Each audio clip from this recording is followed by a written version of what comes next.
Hello, I'm Nina Hartley, and we're here today to talk with Ernest Green about his new book, Master of O.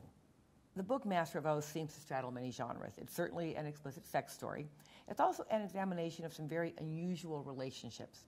Los Angeles itself seems like a character in the book. How did you blend such a complex mixture of elements, and toward what end? I've always been a big fan of the L.A. noir school of writing. In all of its manifestations, whether it's Raymond Chandler or James M. Cain or Joan Didion, anyone who has looked at the capital of America's popular culture and seen its bright and dark sides is likely, as a writer, to want to use that rich material as a backdrop for a dramatic story. So what I wanted to create here was something that crossed over genres, a sort of hard-boiled noir romance. I know it sounds strange, but take my word for it. It's possible. There's true love in the story. I read it. What is the single most important thing you would want readers to take away from Master of O? That dominant men have inner lives, that they are not simply products of their sexuality.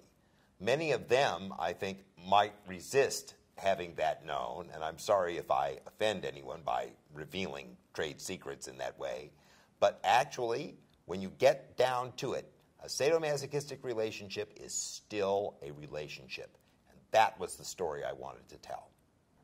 So one of the themes in BDSM relationships is playing around with the idea of being owned. Yes.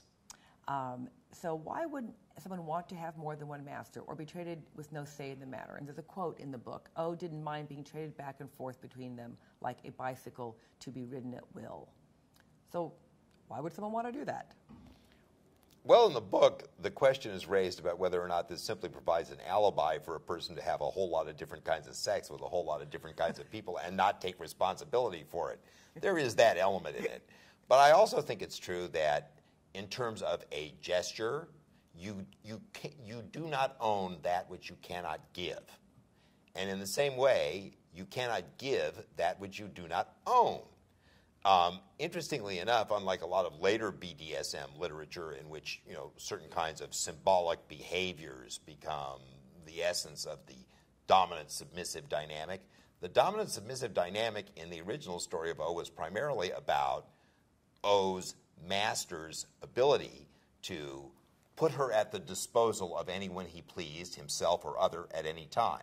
That was a great fantasy for her, and it was a great fantasy for him, and it was the way in which their power exchange worked. All are different. Everyone makes their own. O is submissive to her masters in her private life, but in her professional life, she is a strong, independent businesswoman. Is this the norm in the lifestyle? I certainly have found it to be. I have found that women who enjoy being submissive in a sexual sense are often quite assertive in every other way. When you consider the messages that society gives women about wanting submissive sex, it takes a certain amount of rugged individualism to say, I don't care if it's politically correct. I don't care if I'm supposed to like it. I'm going to do this. Well, yes, you had one of your first wife who was very independent-minded, and one of the things when you're courting me, you told me that she told you, as a strong modern woman, I demand to be controlled. And I just loved that. Seeming contradiction, I demand to be controlled. But it's a lovely vacation. Speaking as someone who is herself, you're submissive, yes, and you're a happily collared wife.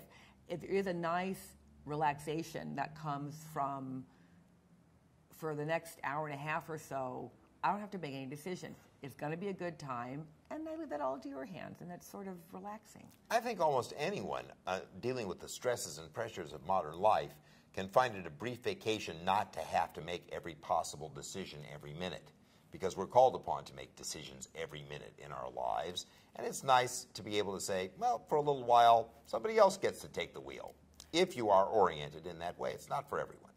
Is there a personality that is generally drawn to wanting to be a submissive or play from the submissive role? Having known so many who were so different for so many years, I would hesitate to make any kind of a generalization about them, other than the fact that they all had very different personalities, but they were strong personalities. They were assertive personalities. The notion of submissive as doormat is strictly a cliche thought up by people who've never met one. If you've ever met one, one thing you'll find out real quick is that they have plenty to say. They have plenty of opinions, they know what they want, and for the most part, they'll let you know. So obviously one of our relationship requirements was to be in a non-exclusive sexual relationship. So how do people in the lifestyle manage to turn off the jealousy and enjoy the experience? Not all do. It is not a given that BDSM people will also be non-monogamous. I would say that of the BDSM committed couples I've known over the years, the majority of them were monogamous.